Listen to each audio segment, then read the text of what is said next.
walking home after a Bucks loss on their home floor. 132-119 is the final as the Memphis Grizzlies, with a monster fourth quarter, come back to beat the Milwaukee Bucks. Chris Middleton with back-to-back games with 20 or more points. Cash was feeling himself, especially in the first quarter and the first half, to lead the Bucks in scoring at that point. Giannis doing some damage in the second half for Milwaukee. Another 30-point double-double for the Greek Freak. But once again, in this matchup, it's Jaren Jackson Jr. stealing the show between these two teams. He has a game-high 37 points. From the Gruber offices, one call, that's all sports desk. Stephen Watson and Steve Novak here with you inside Fiserv Forum. And Steve, a familiar storyline for the Bucks during this stretch where they've lost 4 of their last 5 games, struggling to close. They get outscored in that fourth quarter 39-20. Yeah, and really playing the defense and having that energy at the end. You're right, it has been a concern as of late, and I think on the most recent road trip where they did win just 1 out of the 4 games on that trip, you saw them give up 125, 127, and then to San Antonio, 144 points. And so you were hoping, coming home to Fiserv Forum was going to cure a lot of that. And obviously the energy from the crowd, you really felt at times with Milwaukee making some big plays and the crowd getting behind them. But this is a very good Memphis team, and obviously it didn't cure, home court didn't cure all of those things because they scored a lot of points. And boy, Jaren Jackson Jr., he has, like you were saying, a very similar storyline to other games in the past when the Bucks have played against this guy. For some reason, he likes playing against this Bucks team, Stephen Watson. And a big reason the Memphis Grizzlies outscored the Bucks in that fourth quarter, Jaren Jackson Jr. was 16 of his 37 coming in the final frame, Steve. Yeah, and it just shows, look, when you close, like you said, it just doesn't matter what the rest of the game looked like when you got a guy that can elevate your team and make some plays. And it was not just Jaren Jackson Jr. It was guys like Aldama, their second leading scorer, with, I think, 8 rebounds, 3 assists, 3 made threes as well, also a 7-footer. And this is a really well-coached team. Taylor Jenkins, a guy who was on staff here under Coach Bud, is a guy that's got this team playing, if you watch closely, in a lot of very unique ways with their 7-foot guys bringing the ball over half court, distributing, not a lot of pick and rolls. They kind of keep a nice spacing. They allow their guys to go one-on-one in isolation. That seems very intentional with movement on the weak side. And so they really do. They challenge the defense that they're going against. There's a reason that they're the number 3 team in the West right now. There's a reason they can win without Ja Morant kind of in and out of that lineup. They got a lot of really skilled guys, and it's not excuses. It's just that nobody said it was going to be easy. This Bucks team is really good. They've shown it at times. But right now, losing 4 out of the last 5 games, there's definitely some struggles going on. And there's a reason why this Memphis Grizzlies team is the top-scoring team in the NBA. It's not just the three-point shooting that we highlighted from Jaren Jackson Jr., who, by the way, had a season-high 7 threes in this game. Yeah. Also, points in the paint as well. 66 points in the paint for Memphis in this game. The last meeting, they had 68 against Milwaukee. And offensive rebounds, the new season high for an opponent against the Bucks. That was a problem tonight as well. Yeah, and like you said, those second chance points, get boards and going back up. Well, guess where you get those rebounds? In the paint. And so you're seeing Zach Edey with his mask on, the big fella from Purdue out there getting some points in the paint. But it's not just the bigs. Look at Scottie Pippen Jr. putting it on the floor, using the glass. It's the guards, it's the bigs. And look, there's Aldama with a beautiful touch, a skilled big man. And look, Jaren Jackson Jr., like you said, Stephen Watson, 7 made threes. But guess what that does? It also opens up the interior a little bit. These guys are known for being a great paint-scoring team. You see it right there, a plus 30, 66-36 against this Bucks team. And it's not a secret. They came in. Everybody knows that they are an elite ball movement team. They're an elite paint-scoring team, and they absolutely did those things. Sometimes it is really hard to stop these guys when they're getting to their spots, when they're obviously able to do exactly what this team does. Memphis played their brand of basketball. And look, Milwaukee made a bunch of threes, and they outscored Memphis by 18 points on 3-point shots tonight. But obviously when you get outscored by 30 points in the paint, it offsets that, and that's why Memphis, they say you got to be better at what you do than the team you're going against is at what they do. And I think tonight Memphis was. Yeah, that's why it was our Habish and Rotier numbers that matter. And you mentioned the 3-point shooting for the Bucks. Yeah. 20 of 45. This is the first time the Bucks have lost a game when hitting 20 or more threes. Giannis had a couple of them. Yeah. First time this season, Steve, that Giannis hit multiple threes in a game. And no surprise for a 5th straight game, Steve, a 30-point double-double. We're just getting used to it. Yeah, and look, seeing him knock those threes down, honestly, it's just a part of his game that he's pretty much erased. He's gone to the mid-range and so dominant in the post. But look, yes, it's beautiful to see those go in. He's struggled from the free throw, but look at the emotion. He wants to make these shots. He knows he can help his team more if he's a threat from out there, but it's not going to become a huge part of his game at any point because this is what he does. He runs those pick and rolls. He gets straight movement on the weak side. He brings the ball up, and he's attacking from half court, and he's going to continue to do that. I think we've seen Giannis's dominance on full display, and obviously he is doing a lot right now. He's scoring the ball at a clip of, 30 points a night. He's had no less than 35 on that entire road trip with as many as 39 points. He's rebounding the ball. He's blocking shots. He's assisting. He's doing absolutely everything he can, and there's no question. Great leaders really raise the level of the guys around them, and I think he's doing everything he can to try to raise that level around, because he also understands it has to be done by inspiring guys. He can't just facilitate. He can't just get other guys the ball. He does have to score, because that is what helps this team, and so he's on the attack. And it's a lot of times credit to his teammates. Like we saw Chris Middleton, Dame Lillard getting him the ball in good spots, but obviously he's continuing to try to, I think, just rise this whole team. Yeah, you talk about leading by example. I imagine guys go in that locker room, they look at 34's locker and they say, this guy's doing everything in his power. Yeah. Now it's on us to pick him up. 132-119, the final. Much more to come here on Bucks Live. Chris Middleton getting in on the fun tonight offensively. We'll talk about top scoring team in the NBA, proven why tonight in downtown Milwaukee. 132-119, the final. Memphis Grizzlies sweep the Milwaukee Bucks during the regular season. From the Gruber Law Offices, One Call That's All Sports Desk, Stephen Watson and Steve Novak here with you inside Fiserv Forum. Just a one-game homestand for the Bucks. They head back on the road. They've got OKC tomorrow night. A stretch of 6 straight games against the West, Steve, and they've dropped 4 of the first 5. But one of the silver linings during this stretch has been Chris Middleton. That seems crazy to say because he had 2 scoreless games during this stretch against Western teams. But back-to-back games with 20-plus points.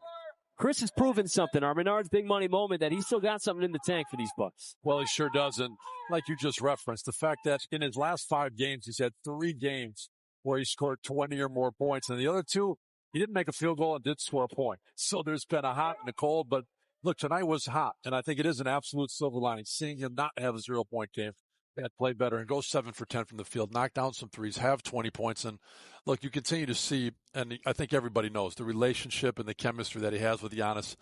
And therefore, Chris Middleton matters to this group, and him playing well and knocking those shots down, because, just on some of those clips right there, you see how Giannis is facilitating to Chris as well. And there is that cohesion that's so important. It's hard to replicate that, and so he's just got to continue to step up, hopefully stay healthy, and play well for this team. And when he does score during the stretch, 7 of 10 from the floor, shooting 70%. All 3 of the games that he's had 20-plus during this stretch, he's shot over 70% from the floor for Milwaukee. It is.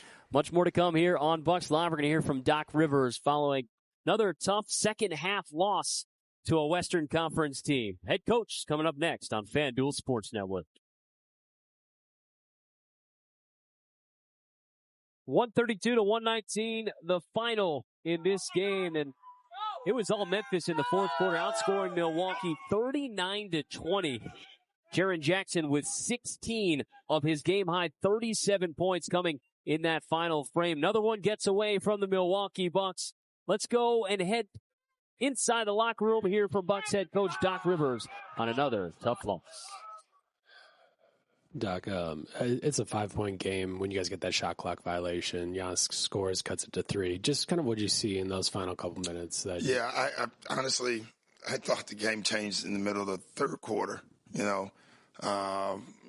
Just their offensive rebounds, our turnovers. I think we had a 10-point lead, had the ball on the side out and turned the ball over, and they got a 3-point play. I thought that was a turning point of the game. Down the stretch, we got a couple of stops. We couldn't get the ball back. The ball was laying on the floor the entire game, and they just kept coming up with it. I thought we had a chance to put them away. We didn't. They saw blood in the water, and they took it from there. They made play after play. Jaren Jackson was almost unguardable tonight for us. And, but I just keep looking at the stops we did get, and they kept getting rebounds back. And that was the difference in the game. 15 more shots. Obviously, that's something that they do, something that you guys have been one of the better defense rebounding teams in the league. What do you see is maybe the problem with the ball sitting there? I know Brook is always going to box out, eat up a couple bodies. Is it just not honestly, I don't know. I felt like we were leaking out more than going and rebounding. The ball was bouncing on the floor a lot. So that means Brook was doing his job. He was keeping Edie off the glass or the bigs off the glass. That means someone else has to come get that, and they didn't. I want to say, and again, this is visually, so I don't know how true it is, but I want to say at least 5 times we had inside position, and they ended up with the rebound. And that was disheartening. Dame struggled a little bit tonight from the field. We've seen it before where teams try to put a bigger physical defender on him. Yeah. What is your kind of balance there of him making sure he gets the ball, tries to get involved in, and getting off? Yeah, we need him to get open, to get the ball, to bring the ball up more and do a better job there. I don't worry about the nights he doesn't make shots. He's human. He's going to have some. I just didn't think because they were denying him and pushing him, he didn't have the ball in his hands enough to make plays. And I thought that hurt us. On the other side of the coin, second straight great shooting night for Chris. What do you like about the way he's playing? He's getting his rhythm. You can feel it. He may be our best playmaker at times as well. So that's the encouraging sign. A.J. Green, I thought, got his legs back under him, so that's encouraging. Hopefully we can get Bobby back here soon and we can get guys rolling again. You mentioned the hustle of this Grizzlies team. What impresses you most about the way they play? They play the same way all game. They're not going away. They were down 10 just like this, their last game against Houston. It looked like a replay of the Houston game. They kind of hung in there. And then once they saw themselves, oh, wow, we have a shot here, their intensity turned up. And we could not respond to their intensity.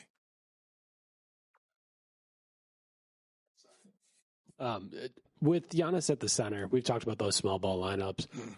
What have you maybe seen as a struggle on the defensive end? It doesn't feel like those lineups are getting a ton of stops right now. No, we're getting killed in it. I think the Brook at the 5 is a little better, but it's still not great, honestly. We don't have a lot of it's interesting. We had to sub one of them out to end the second, and then they have both bigs on the floor. And we literally couldn't, Brook, you're not going to play him 16 straight minutes, and the zone is very weak when we're small. The zone's great when we're big, so we couldn't go zone, but we have to figure it out.